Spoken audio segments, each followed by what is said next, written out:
boys and girls? Welcome back to story time.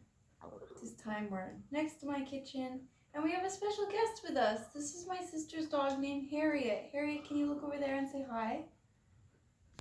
We just went for a WALK, so she's panting. And we're going to read a story today called The First Dog, written and illustrated by one of my favorite children's authors, Jan Brett. And so we have Harriet with us to read this story about the first dog. All right, let's get started. Long, long ago, in the great days of the Pleistocene, Kip the cave boy bounded down the trail on his way home.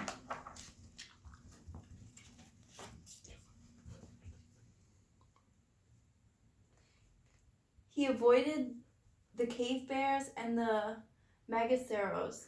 He evaded the woolly rhinoceros, the wild horse, and the mighty mammoth, and the mastodon. And we also have a mastodon here with us today, very similar to a mammoth, but a little smaller.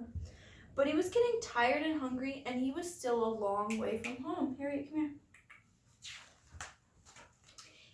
He marched on until he saw a great rock. It was a good place to stop and rest.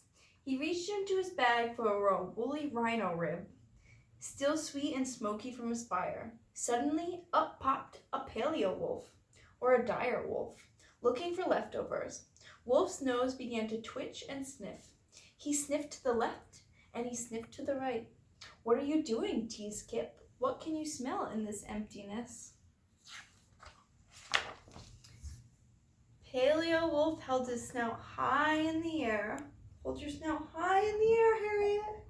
With his keen nose, he could smell a rain cloud across the valley, the track of a tiny toad, the pelt of a prying pachyderm, but most of all, he could smell roasted woolly rhino bones, and he gave a hungry whine. "Pooh," said Kip, "I can't smell anything but my dinner, and it is all for me." And he turned his back on the wolf. But Paleo Wolf had already hurried away, and when Kip saw the reason why, he was able to get away just in time. What do you see in the story, boys and girls? We see one of these, a big mastodon or woolly mammoth. Soon Kip was back on the homeward trail. He walked on and on until he spied a cave. It was a fine place to stop and rest. He thought about another rhino rib, still crackly and crunchy from the fire. Harriet is so interested in this story. She's like right up in these pages, just like my kindergartners in the library. Up popped Paleo Wolf, looking for leftovers. Wolf's ears began to turn and dip. He listened to the left, and he listened to the right.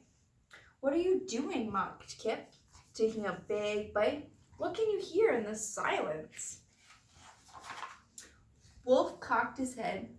With his fine canine ears, he could hear a fish rise in the river, a leaf fall, the soft pant, pant, pant of a cave bear, bones still crisp from the fire, and he gave a pleading howl. I know all of my Fallon students can give us a nice howl, so if you guys listening at home could give a nice wolf howl right now. And if you notice, on the sides of Jan Brett's story, she always gives hints about what's coming next and things that she's talking about. So here we have the fish rise in the river, the leaf falling, the cave bear. "Pooh," said Kip. "I can't hear anything except my teeth crunching on these very tasty bones," just like Harriet's bone right here. And he threw a clump of moss at Paleo Wolf. But Paleo Wolf had already hurried away. And when Kip saw the reason why, he was able to get away just in time from the bear. Soon, Kip was back on the homeward trail, more footsore and weary than ever. He trudged on and on until he saw a big tree. It was just the place to stop and rest. He climbed the tree and reached for a woolly rhino rib, still pearly and greasy from the fire. Up popped Paleo Wolf, looking for leftovers. Wolf's eyes began to sparkle and dance. He looked to the left, and he looked to the right. "What are you doing?" asked Kip. "What can you see in this darkness?" Wolf's eyes glowed. With his sharp eyes, he could see, and if you look in the pictures, you can see perhaps what he sees. A mouse scurrying away, far away. The shimmer of a distant drop of dew. A feline sleeping high above. But most of all, he could see a pearly, greasy morsel of rhino bone shining in the moonlight, and he licked his chops. Oh my God, Harriet also just licked her chops right on cue. Pooh, said Kip. I can't see anything except, of course, my roasted, toasted, crispy, crunchy, greasy, woolly rhino rib. And you won't be tasting that, because I want it all to myself. Then Kip yelled, shoo, as loud as he could. The yell resounded up and down the tree. It woke up every living thing around. Instantly, Paleo Wolf's nose wrinkled and his ears went back. His eyes narrowed and his tail stood out. He looked so terrible that Kip threw the whole bag of rhino ribs down from the tree. Help yourself, Wolfie! But Paleo Wolf did not care about dinner now. His mane bristled and ridged down his back. A long growl shook from his throat. It was his last warning. Boys and girls, what do you think he's growling at? Kip opened his eyes very wide. He looked all around, but he could not smell or hear or see anything. He whispered, what do you know, wise wolf? But Paleo Wolf was gone. There is great danger here, thought Kip. I must disappear. And he shrank into the leafy branches and made himself very small. Just in time, for high in the tree was the most fearsome of creatures, the saber-toothed cat. She crouched, she snarled, and then she sprang. She hurtled past Kip, hidden in the leaves, and pounced on the pile of woolly rhino bones down below.